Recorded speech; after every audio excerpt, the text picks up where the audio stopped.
Aujourd'hui, soir de réveillon, et j'apporte deux vins à un grand repas de famille qui nous réunit tous. Donc, ma contribution, donc, ce sont ces deux vins qui sont très différents de manière à pouvoir goûter deux choses vraiment de nature totalement séparées par l'âge, la distance et à la fois les cépages. Donc, les deux vins, c'est le Petit Clos.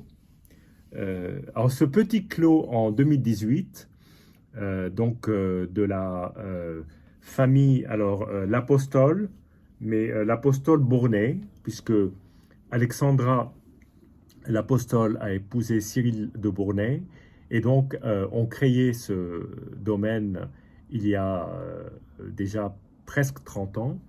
Et puis, d'un autre côté, un vin de Bourgogne, donc là on est sur un 2018, et un vin de Bourgogne qui lui est beaucoup plus ancien, puisqu'il a 40 ans, même un peu plus.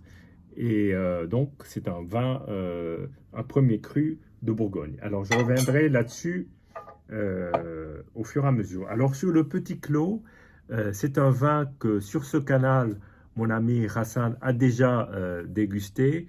Il a dégusté en 2015, il y a environ un an.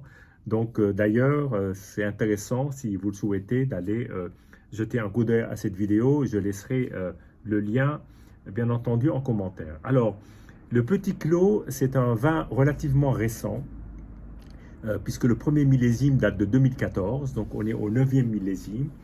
Et donc ce Petit Clos vient d'un domaine qui a été créé et, on va dire, déniché par la fondatrice Alexandra, et puis avec l'appui de son mari Cyril de Bournay. Aujourd'hui, c'est leur fils qui a pris les rênes de ce domaine.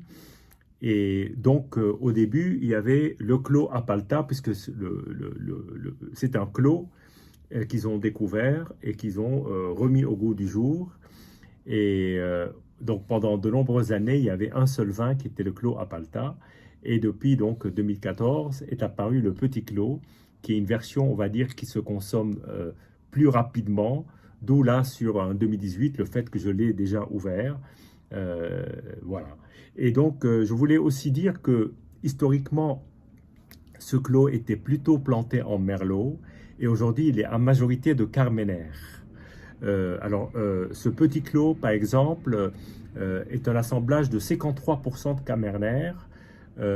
carméner, pardon, le reste étant du Cabernet Sauvignon, du Merlot et du Petit Verdot en faible proportion, comme souvent dans le Bordelais. Donc on mime un peu, sauf que le Carméner est un cépage historiquement très utilisé au 19e siècle dans le Bordelais et qui a disparu avec le phylloxéra. D'ailleurs, on parle souvent de clarette, et le Carméner était souvent le cépage dominant dans les clarettes. Ce sont ces vins bordelais qu'affectionnaient nos amis britanniques. Et donc le Carméner a disparu quasiment. Il restait, je pense, à peine 10 hectares il y a encore 15 ou 20 ans. Et il y a quelques domaines qui recommencent à planter du Carméner. J'ai même déniché, et je le dégusterai un jour, et ici même, un pur Carméner par un domaine que j'ai rencontré dans le Bordelais, mais je reviendrai là-dessus. Ce sera une petite surprise assez sympathique, parce qu'effectivement, le Carméner est un cépage bordelais. On dit d'ailleurs que les Cabernets appartiennent à la famille des Carmenets, qui sont une famille de cépages, où on trouve le Cabernet Franc, le Cabernet Sauvignon, et je crois même le Merlot, peut-être que je me trompe là-dessus, et le Carméner. Et ce qui est assez étonnant, c'est que le Carméner a été planté au Chili sans trop le savoir, c'est-à-dire que des plants de Merlot étaient pris pour des plants des plants de Carméner étaient pris pour des plants de Merlot, et en fait la peau était un peu plus noire, même si le jus est plus clair. Et donc, suite à des recherches qui ont duré 3 ans, on a pu effectivement identifier ce cépage qui aujourd'hui, dans le Chili est de plus en plus planté. Bien entendu, dans le Chili, on trouve les cépages bordelais, on trouve pas mal le Malbec et on trouve de plus en plus du Carmenère. En tout cas, l'Apostole, cette famille a donc s'est approprié quelque part le Carmenère dans le cadre de son clos à Palta et en plante de plus en plus. Et maintenant, leurs vins sont à majorité Carmenère. Alors ensuite, on va peut-être commencer par ça, puis je dirai deux mots du Bourgogne qui m'intrigue un tout petit peu, et je vous le dirai juste après. Donc, alors, ce petit clos, c'est quand même c'est pas un petit vin, hein. Entendons-nous, c'est juste une expression différente. Ça passe quand même 22 mois. Les premiers petits clos passaient beaucoup moins de temps, 8 mois là. Celui-là passe 22 mois quand même en fût, donc il y a quand même une volonté d'élevage long et lent pour permettre au vin de bien s'élever comme des enfants. Voilà. Et puis ça donne des vins évidemment plus racés, plus stylés, avec plus d'expression. Et donc c'est plutôt une bonne chose. Tout évidemment dépend de la proportion entre le bois et le fruit, mais je pense que ce domaine, c'est exactement ce qu'il fait. D'ailleurs, il a été conseillé, je ne sais pas s'il est encore, il a été conseillé par l'œnologue très connu dans le Bordelais, qui est Michel Rolland, qui a conseillé pas mal de grands domaines très connus. Donc voilà. Alors là, on est sur une couleur à voir comme ça, à l'aveugle, comme ça, moi je dirais, c'est un Bordeaux pas trop extrait, plutôt foncé, donc d'une couleur, on va dire, pourpre, plutôt même velours Bordeaux, comme on dit, et une très belle teinte, et une très belle brillance, et encore très jeune au niveau de la robe. Donc là, on est sur alors il paraît plutôt plus noir à l'écran qu'il ne l'est, mais je vous garantis qu'il n'est pas aussi noir que ce que vous voyez là. Alors déjà, le nez est très expressif et très intense. Dès le premier nez, alors il y a déjà tout de suite un nez de fruits assez développé, plutôt sur la fraise, framboise, et on sent quand même des épices, sans que je sois capable de les identifier tout de suite. Et après agitation, on a davantage ce côté épicé, presque un peu poivré, légèrement mentholé, pas herbacé, hein, plus épice qu'herbacé. En tout cas, un beau nez. Il m'arrive pas souvent de déguster des Carmenères, donc c'est un nez auquel je ne suis pas forcément habitué. En tout cas, c'est un très beau nez, très légèrement floral, et en tout cas, énormément sur le fruit, jeune. Comme ça, au nez, moi je dis c'est un vin jeune. On ne sent pas trop l'élevage. Alors, il y a peut-être un léger côté vanillé, mais à peine.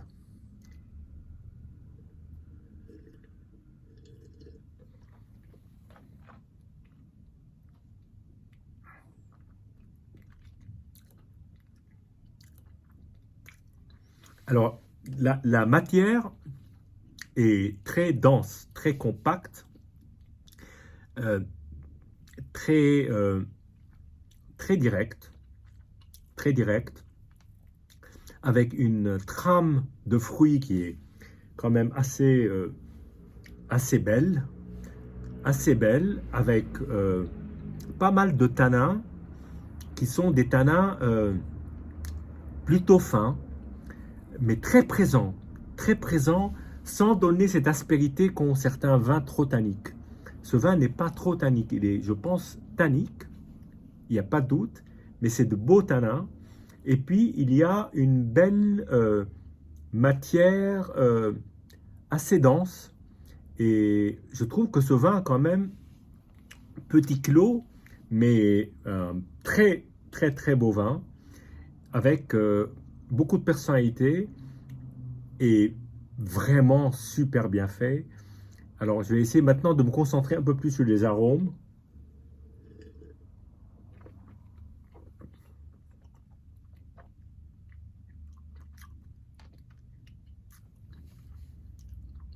Il- ah oui, il y a de l'acidité en plus. On dirait de la fraise acide, la fraise acidulée. Il y a une belle acidité, une acidité assez prégnante. Et puis, il y a un développement en bouche qui vous tapisse tout le palais de tanin. Voilà. On sent, on est presque comme du sable, d'une certaine façon.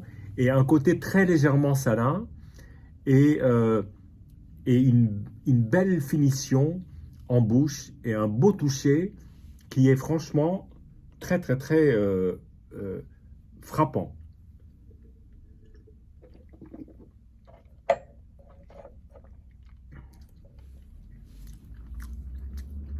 Très léger côté encre, sans cette amertume qui parfois peut être désagréable, mais en tout cas, et puis belle fin de bouche.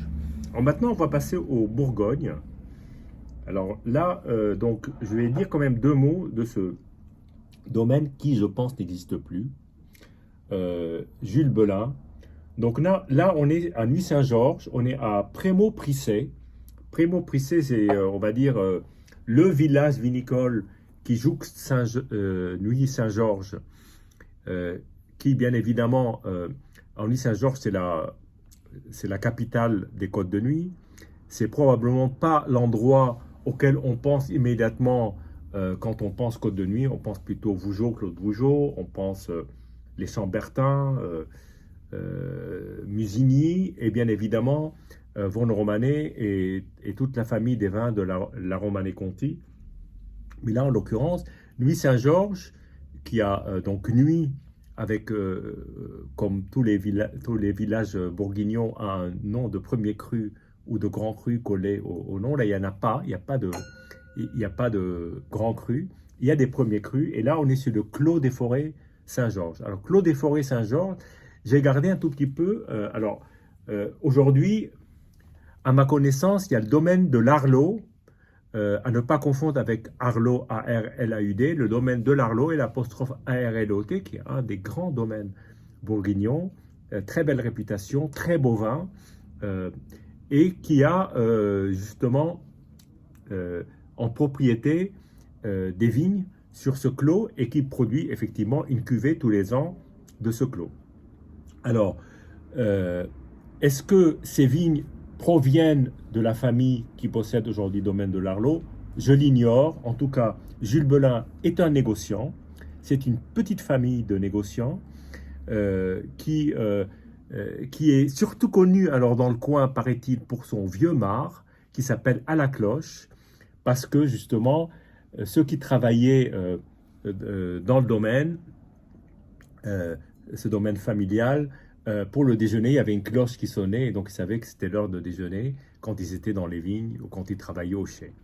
Et donc aujourd'hui, on trouve sur le marché des vieux mars à la cloche, et évidemment, on trouve de plus en plus rarement ce vin-là.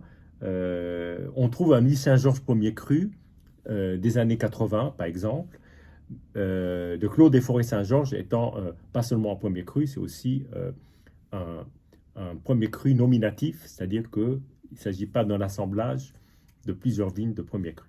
Voilà.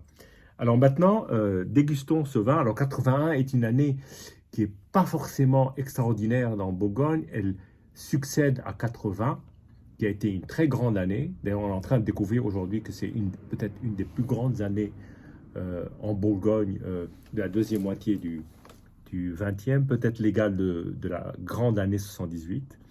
Et là, je vais commencer par la couleur avant d'attaquer le nez. Alors, comme pour l'autre vin, en fait, je ne l'ai pas précisé, mais j'ai ouvert les bouteilles il y a quelques heures. Je les ai laissées s'aérer, et donc pour leur donner un peu d'oxygène, et puis pour qu'ils retrouvent le monde dans lequel nous, on vit, qui n'est forcément pas dans une bouteille, même si la bouteille n'est pas loin. Alors la couleur est une couleur d'un vin assez évolué, bien entendu, mais c'est un vin qui a encore gardé ses pigments, comme on dit, parce qu'il y a certains vins qui ont été peut-être parfois mal conservés et qui ont perdu toute la notion de pigment rouge. Et donc vous vous retrouvez face à une couleur de café dilué, ce qui est vraiment dommage. Là, en l'occurrence, on a une belle teinte qui est, on ne le voit pas trop bien dans les perspectives de l'écran, j'essaie de le mettre sur la lumière, mais vous voyez sur les bords, il y a quand même encore du rouge, et puis bien évidemment, le pourtour de la robe est orange. Alors, j'ai humé, ce que je fais d'habitude rarement, mais j'ai humé juste la bouteille tout à l'heure, et la première chose que j'ai senti, c'est un fumé. Et là, on va voir ce que ça donne. Alors là, effectivement, la première chose qui ressort, c'est ce côté feu de cheminée.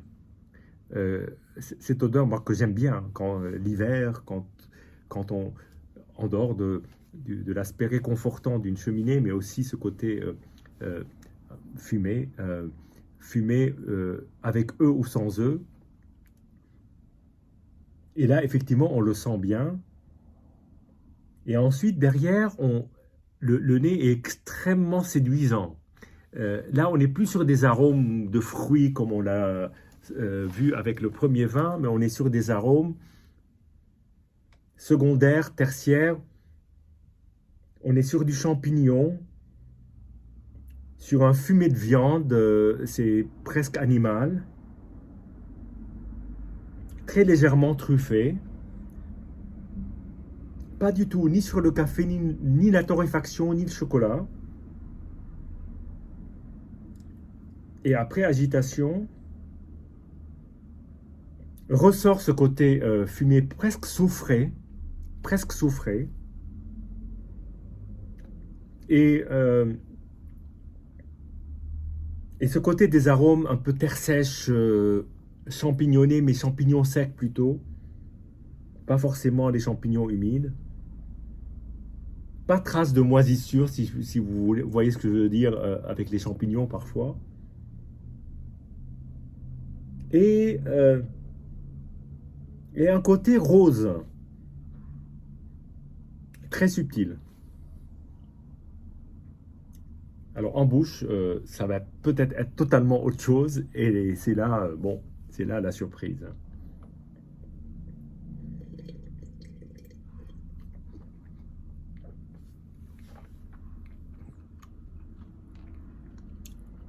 Alors, à la première question, est-ce que le vin est bon à boire? La réponse est définitivement oui. C'est un vin qui est bon. C'est un vin qui n'a aucun défaut des vins vieux. C'est un vin qui est tout en rondeur, tout en expressivité, euh, je dirais presque avec un brin d'émotion. Alors peut-être que c'est un peu moins aussi face à un vin vieux de 40 ans, de me dire que ce vin a traversé 4 décennies en se tenant bien sur ses jambes. Et là, effectivement, il se tient bien sur ses jambes. Il est tout en finesse. Il est très opposé au premier vin qui était beaucoup plus robuste, beaucoup plus solide, beaucoup plus charpenté, beaucoup plus structuré. Là, on est sur un vin qui n'est pas évanescent, c'est-à-dire que je pense que ce vin va s'améliorer après ouverture, là, après être épaulé, ce que je viens de faire. Et donc, je pense qu'il va s'améliorer pendant le repas. Et, euh, et on verra comment il s'accommodera avec les différents plats. Mais en tout cas, c'est une très belle rondeur, une très belle assise et un certain côté très charmeur.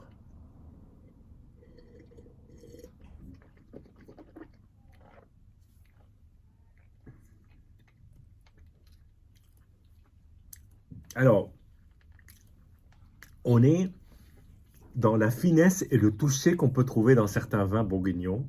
C'est-à-dire qu'il y a une matière, certes, et puis il y a une certaine élégance, une certaine finesse, et puis un côté tactile qui laisse une sensation en fin de bouche qui est extrêmement agréable.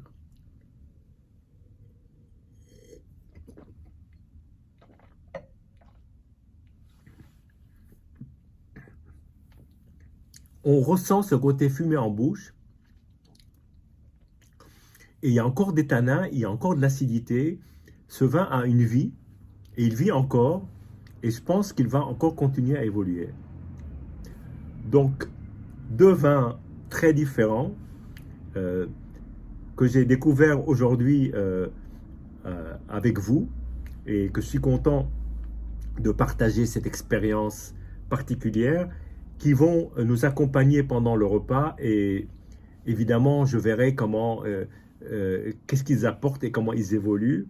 Mais en tout état de cause, je pense que ça va être une dégustation extrêmement agréable, qui va plaire aux principaux participants. Alors, ce qui est intéressant, c'est qu'un des participants va apporter un Bran Cantenac, qui est un de mes margots préférés, en 1993. Donc là, on sera quelque part entre les deux. Et ce qui est intéressant, c'est que le château Bran de Cantenac, c'est le hasard, fait que le château Bran de Cantenac avait du Carmenère il y a longtemps. Il l'avait arraché. Et puis, il y a une quinzaine d'années, un jeune stagiaire qui venait du Chili, où évidemment prospère beaucoup plus le Carmenère, a pensé à planter du Carmenère.